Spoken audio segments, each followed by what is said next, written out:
চোখে জলে পারে না। বাপরে আমার ভিতরে ভাবছে মা গে কি না সর্বনাশ করলো গে মা। রানীমা কেমন আছো? ও ফুক না তো নাই, ফুক না নাই। রানীমা ভালো আছো? কি না সর্বনাশ করলো বড় একটা বড়টা ওই ঘুটি বাইগান ভুট টুপির এটা ভাব করতে তোমাকে পারে। কি অমন করছো মা? কি কমন করছো? কি না সর্বনাশ করেছে দেখো তো। তোমার এই অবস্থা কেন? তুমি শাড়িটা ঠিক করো। ঠিকই তো আছে, মানুষ দেখবে তো। ঠিক আছে। দাসী তোমার চুল কোথায় গেছে? কেন মাথায় কি? মাথায় আছে? হ্যাঁ মাথায় আর চুল নেই মা, দেখো। কেন কি হয়েছে? দেখো তুমি। আমার মতো চুল কার আছে? শাসন যে একটাও নাই। বাপরে আমার 12 হাজার চুল।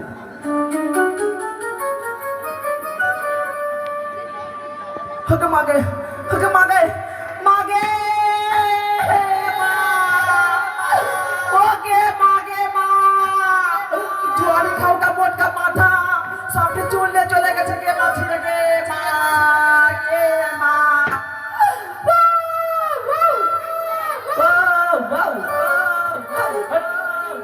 যেমন গানা কাঁদছি একটা শিয়ালও থাকবে না মাঠে, সব কিছু আছে আমার কাছে। ভিডিও ভিডিও ভিডিও দিতে পারে বারবার মাকে মা মরা পাটা মরা সব কিছু ছেলে চলে গেছে মাকে দেখতে পারি মরা কিছু দেখতে পারে না মরা মাকে মাকে কি সর্বনাশ করলো গে মা মা কি অমন করছো? আমি কিছু বুঝতে পারছি না। মরা পাটা মরা সব কিছু চলে যায় বাপরে বাপরে মাকে মা মাকে মা। দাসী তুমি কাঁদছো না কি করছো? মারবো মারাকে আর পাবে না মা, তারা চলে গেছে। মাকে সর্বনাশ হয়ে গেল। ভেবেছিলাম টনিকটার সাথে দেখা করতে যাবো বড় হাতে চুল নিয়ে, আর সেই আশা আমার পূর্ণই হলো না। দাসী যে আশা নিয়ে এসেছিলাম সে আশাটুকু আমার পূর্ণ হলো না। আজ নিজের ভাগ্নে ঠাকুর হয়ে আমার সাথে এইভাবে মান সম্মান ইজ্জত নিয়ে ছিনি মেরে খেলবে আগে আমি কখনো ভাবতে পারিনি। মা সত্যি মা, আপনাকে আমি বলেছিলাম যাবো না সেই মান সরোবরে, আপনি তো শুনবেন না। দাসী দাঁড়াও মা, আমি যদি আগে জানতে পারতাম তবে কি এভাবে আমরা নিশি প্রভাতে মান সরোবরে আসতাম? তো কি করবো এখন? এখন আমরা কিছু বুঝতে পারছি না রানীমা। এই মুখ আর আমি কাকে দেখাবো মা? এই মুখ কাউকে দেখাবার মতো আমার কাছে শক্তি দেয়। আমার স্বামী দেবতা যদি জানতে পারে কি জবাব দেব স্বামী দেবতার কাছে? আজ ভাগ্নে ঠাকুর আমার সাথে এইভাবে কুব্যবহার করবে আমি কখনো ভাবতে পারিনি। তাই এই মুখ আর আমি কাউকে দেখাবো না। নিজের প্রাণকে আমি গঙ্গার জলে বিসর্জন করবো। দাও দাও রানীমা, আপনার ভাগ্নে ঠাকুর অন্যায় করেছে, সে নিশ্চয়ই শাস্তি পাবে। তবে কি করি? সন্তানকে জন্ম দিলে নাই, সন্তানকে শিক্ষা দিতে হয়। শিক্ষা দিতে হয়। মহারানী সনকা তার পুত্রকে সন্তান দিতে শিক্ষা দিতে ভুলে গেছে। ওরকম যদি আমার ভাগ্নে থাকলে কি করতাম জানো? বলতাম ভাগ্নেরই ভাগ্নে তুলসীর পাত, ভাগ্নেরই ভাগ্নে তুলসীর পাত। অমন ভাগ্নেকে চিৎ করে মারতি ডাকলাম। সত্যি মা? হ্যাঁ, কথাটি তুমি মন্দ বলনি। পুরুষরা নারীদের প্রতি একের পর এক অন্যায় অত্যাচার করে যাবে, আরে নারীরা কি মুখ বুজে সহ্য করে যাবে? কিছুতেই না মা। ভাগ্নে ঠাকুর হয়েছে তো কি হয়েছে? এই মুহূর্তে চলে যাব আমরা চম্পলা নগরী। চলো মা, চম্পলা নগরী গিয়ে জমি জমি নিয়ে ফিরবো আমাদের শঙ্করের রাত প্রাসাদে। চলো এসো, প্রমাণ নিয়ে এসো মা। এত কষ্ট প্রমাণ এসো। আরে প্রমাণ শিবভাতে তোমার চরণে সনকা প্রণাম জানাই। যেন সদা সর্বদাই তুমি যেমন সূর্যের কিরণ দিতে তুমি যেমন সংকোচ করো না, আমার লক্ষ্যে যেন একজন সৎ পথের মানুষ হয় এই কামনা। দাসী কিক কিক কিক কিক। আমি যখন ছোট ছিলাম তখন এবার কি কি কি কি দাসী প্রণাম রানীমা। আশীর্বাদ করি। বলে কি পুজোর জোগাড় হয়েছে? হ্যাঁ রানীমা। তবে সমস্ত দাসীকে বলো আমার স্নানের আয়োজন করে। হ্যাঁ হ্যাঁ, স্নান করে আমি পুজো করতে ঢুকবো। বেশ চলেন। তবে একটু বিশ্রাম করি। হ্যাঁ, ঘুম থেকে উঠলাম তো এখনো ক্লান্তি ভাবটা এখনো যায়। আমি ততক্ষণ ওই ঘরটা ঝাড় দিয়ে দিই। হ্যাঁ, ঝাড়া হয়ে গেছে। হ্যাঁ।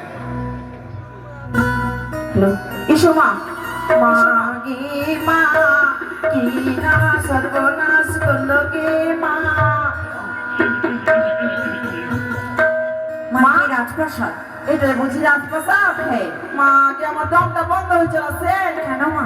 শুনেছিলাম মানুষের মুখে এটা নাকি রাজধানী কাছে তো কুড়ো ঘর। মা এটাই রাজপ্রাসাদ মা। আমি ডেকে গেছিলাম। যাও কই রে দাসী মাগিরা, ঘরে কেউ আছিস না তো দরজাটা খুল, নয়তো দরজা ভেঙে দেবো। রানীমা হ্যাঁ, বাইরে মনে হচ্ছে কোনো ভিখারি এসছে। ভিখারি নয়, তাহলে হয়তো কোনো পাগল টাগল এসেছে। রাজবাড়িতে কেমন করে কথা বলতে হয় সেইটুকু সাধারণ জ্ঞান নেই তার। সত্যি বলে যাও তুমি সেইটুকু জ্ঞান তাকে শিখিয়ে এসো। বেশ রানীমা তাই হবে। একে মা আরে কেটে তুই কেটে তুই কেটে অঞ্জলি নাকি? হ্যাঁ তবে থেকে বাড়িতে কাজ করছিস? মা কতদিন হয়ে গেল বোন আয় বাট আয় পান্তা ভাত খাবি কি? পান্তা ভাত আমি খাই না, আমি বিরিয়ানি আলু খাই গেলে শুধু। না বোন আমরা তো রাজপ্রাসাদ এগুলা খাই না। আচ্ছা। মা বলছিলে কি করছিস রে? এটা পরে বলবো। তোমার রানীমা আছে? রানীমা তো আছে। তোমার রানীমাকে যে বড় নতুন বৌমা এসেছে বড় ডালা সাজিয়ে রাখতে বলো। তুই কি পাগল টাগল হয়ে গেছিস? কেন আমি পাগল হব? যা যা যা যা যা, দেরি করিস না। রানীমা হ্যাঁ বলো মা, বাইরে কি বলবো, বলো। পাগল না মানসিক কোনো রোগ হয়েছে বুঝতে পারছি না। বুঝতে পারছি না। বলছে আপনার নতুন বৌমা এসছে, চলেন তো তাই? দেখবেন। হ্যাঁ। তাহলে পাগলটাকে তো দেখতেই হয়। সত্যি রানীমা। দেখি মালো দাও, হঠাৎ করে বাবার বাড়ি থেকে কোনো সংবাদ নিয়ে এসেছো বুঝি? হ্যাঁ রানীমা, আহ, আপনার শাশুড়ি মা চলে এসছে, যাও প্রণামটা জানাও। আমি প্রণাম জানাবো? হ্যাঁ হ্যাঁ বেশ, প্রণাম গো শাশুড়ি মা। আপনার চলে। বৌদি, এ কি করছো তুমি? প্রণাম তুমি নয়, প্রণাম আমি জানাবো তোমায়।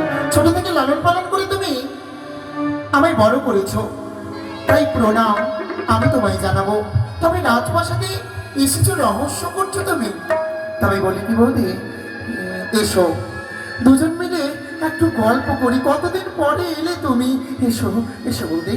থাক থাক, আর আবেগ খেলা দেখাতে হবে না তোমায়। এই রাজপ্রাসাদে আমি বসার জন্য আসিনি, তবে আমি অভিযোগ নিয়ে এসেছি। অভিযোগ একটু দাঁড়াও বৌদি। দাসী, রানীমা তুমি যাও, বড়দের কাছে ছোটদের থাকতে নেই। বেশ রানীমা তাই তো।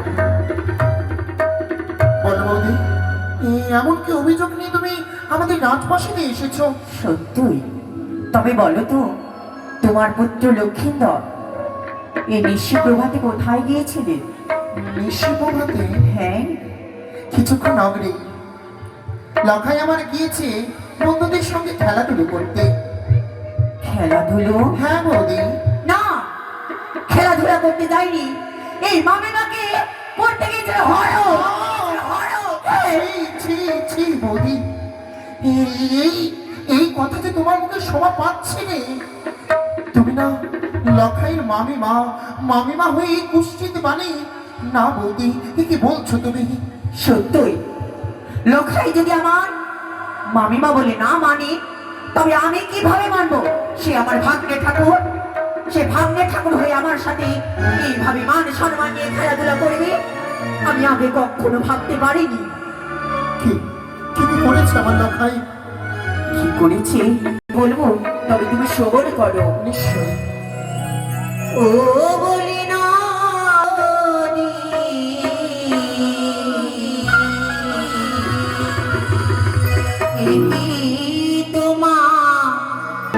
যে জননী বুঝে না সন্তানের ব্যথা, তুমি কেমন করে বুঝবে এক সন্তানের ব্যথা?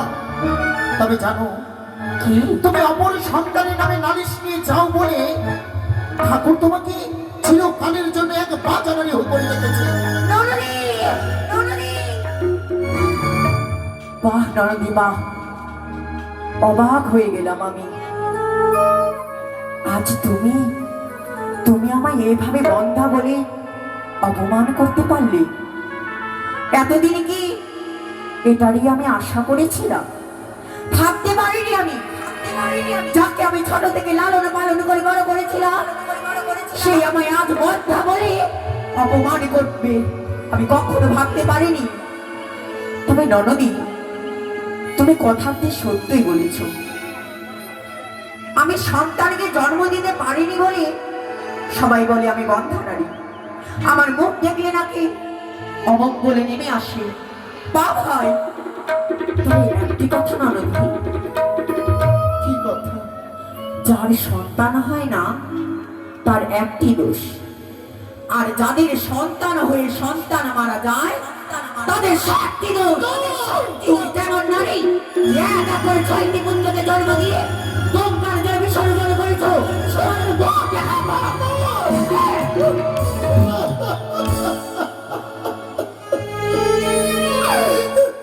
ভুল করেছি আমি, ভুল করেছি। তোমায় এভাবে ছোট বড় কথা আমি শুনিয়েছি। তুমি বলতে পারবে না, পুত্র লক্ষায় তো তোমার সন্তান সমতুল্য। পুত্র লক্ষেন্দ্রকে তুমি ক্ষমা করতে পারবে না? পুত্র লক্ষেন্দ্রের জন্য আমি আমি তোমার কিছু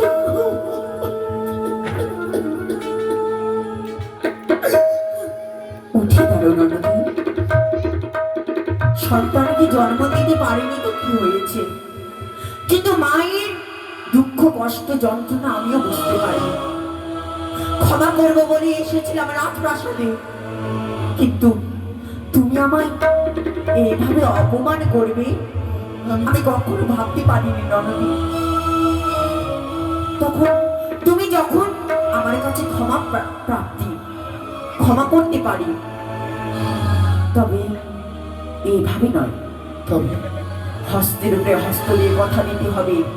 যা বলবো তুমি তাই সবলি করবে এবং কর্ম করবে। তাই হবে।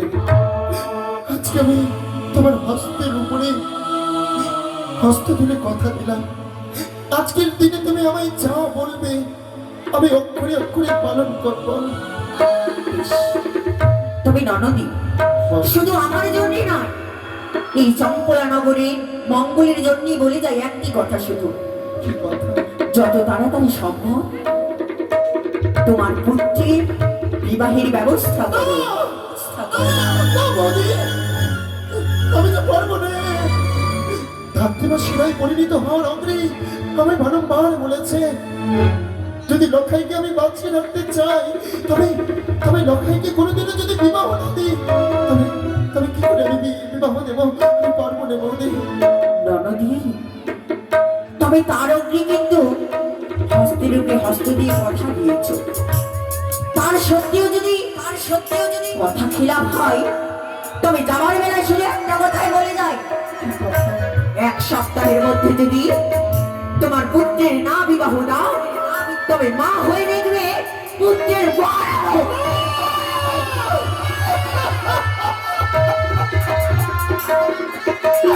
ওমা!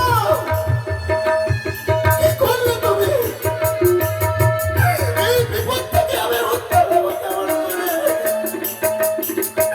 মা, কি করে? আমি কি করবো? তুমি আমায় পথ